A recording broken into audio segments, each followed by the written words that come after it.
Excuse me, একটা autograph. ও yes, certainly.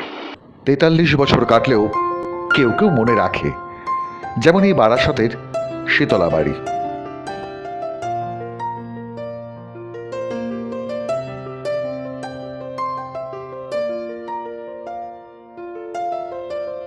এই সেই খাট, এই সেই বিয়ের ছবি, এই সেই ঠাকুর দালান। প্রায় 350 বছরের পুরনো বাড়িটি আজও মনে রেখেছে অরুণ কুমার চট্টোপাধ্যায়কে। তোমার মধ্যে পেয়েছি আমার মুক্তি, আমার মর্যাদা, আমার নিঃশ্বাস ফেলার অবকাশ। অরুণ কুমার চট্টোপাধ্যায়? আপনারা তো আবার অরুণ কুমার চট্টোপাধ্যায়কে মনে রাখেননি। একমাত্র টালিগঞ্জের নামে ডাকলেই চিনবেন তাকে। বাঙালির ম্যাটিনি আইডল উত্তম কুমার, বাংলা সিনেমার একমাত্র মহানায়ক। এই পথ যদি না শেষ হয় তবে কেমন হতো তুমি বলো তো, যদি পৃথিবীটা স্বপ্নের দেশ হয় তবে কেমন হতো তুমি বলো তো।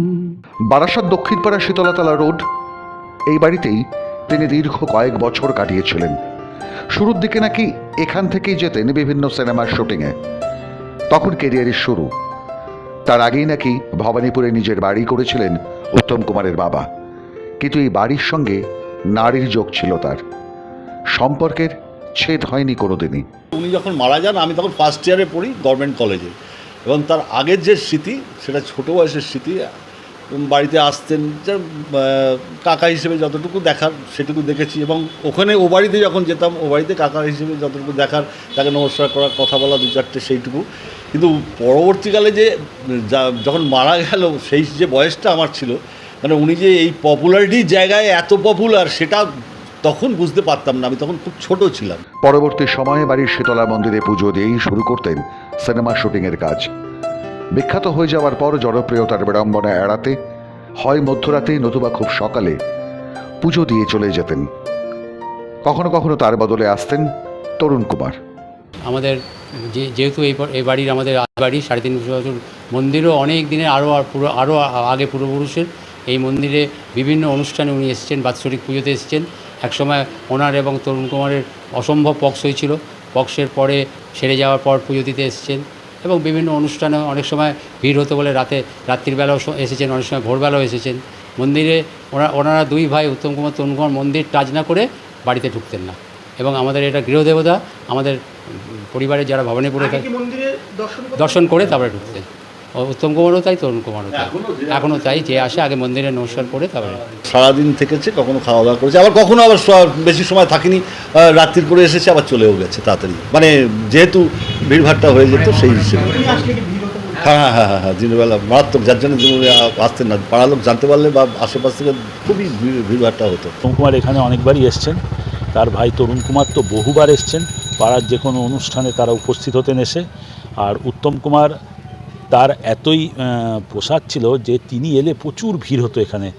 পরবর্তীকালে তিনি সেই ভয়ে আসাটা বন্ধই করে দিয়েছিলেন, যে অথচ তার কোনো বই নতুন রিলিজ হলেই তিনি তাদের এই আদি মা শীতলা মায়ের মন্দিরে এসে পুজো দিয়ে যেতেন, এবং মানে প্রেরকের মাধ্যমে তিনি পুজো দিতেন। তার আগে নিজে এসেও পুজো দিয়েছেন। পরবর্তীকালে তিনি না আসলেও তার ভাই তরুণ কুমার এসে এখানে সেই পুজো করিয়ে নিয়ে গেছেন। উত্তম কুমারের বিখ্যাত সিনেমা কমললতা চিড়িয়াখানা বারাসতের কাছাকাছি কোনো এক জায়গায় শুটিং হয়েছিল। তখন এ বাড়িতেই বিশ্রামের ব্যবস্থা, এমনকি দুপুরের খাবার দাবারও যেত এখান থেকেই। বড়রা বসে খাচ্ছে, তখন কি আমাদের ছোটোদের তখন ছিল, তখন আমরা হয়তো আগে খেয়ে নিয়েছি। আমাদের আবার আরেকটা ভাড়ার ঘর ছিল, সেই ভাড়ার ঘরে বসে সবাই মিলে খেতাম। তখন চেয়ার টেবিলের ব্যাপারটা অতটা ছিল না, কিছুটা আবার কিছু ছিল, কেউ চেয়ার টেবিলে বসে খেত, কেউ মাটিতে বসে আমরা আসন পেতে খেতাম একসাথে। তো বাবাদের সাথে খাওয়া দাওয়া করতো, বাবা কাকা জ্যাঠা এদের সঙ্গে বসে একসাথে খাওয়া দাওয়া করতো। সকলেই স্মৃতিচারণায় বেদুর, সকলেই ভাবছেন এই তো সেদিনের ঘটনা। একজন মানুষকে চাক্ষুষ দেখতে ঘন্টার পর ঘন্টা অপেক্ষা, পাগলামি। একজন অভিনেতা একই সঙ্গে চলচ্চিত্র রঙ্গমঞ্চে ছড়িয়ে রেখেছেন একটা আবেগ, একটা তাকানো, একটা হাসি, আর অনেকটা ভালো লাগা।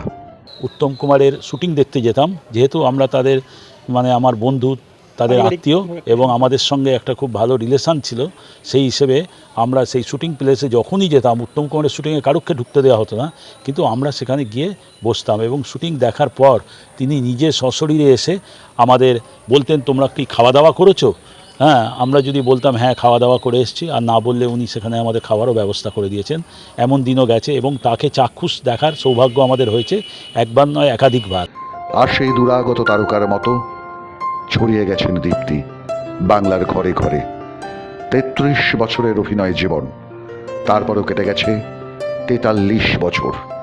টানা ৫-৬ প্রজন্ম ধরে বাঙালির হৃদয়ে উত্তম অনুভূতিগুলোকে লালন করে গেছেন যে মানুষটি, তিনি একদিন হেঁটে চলে বেড়াতেন এই ধুলোবাড়ির বাড়িতে, নায়ক মহানায়ক হয়ে নয়, বাড়ির ছেলে হয়ে।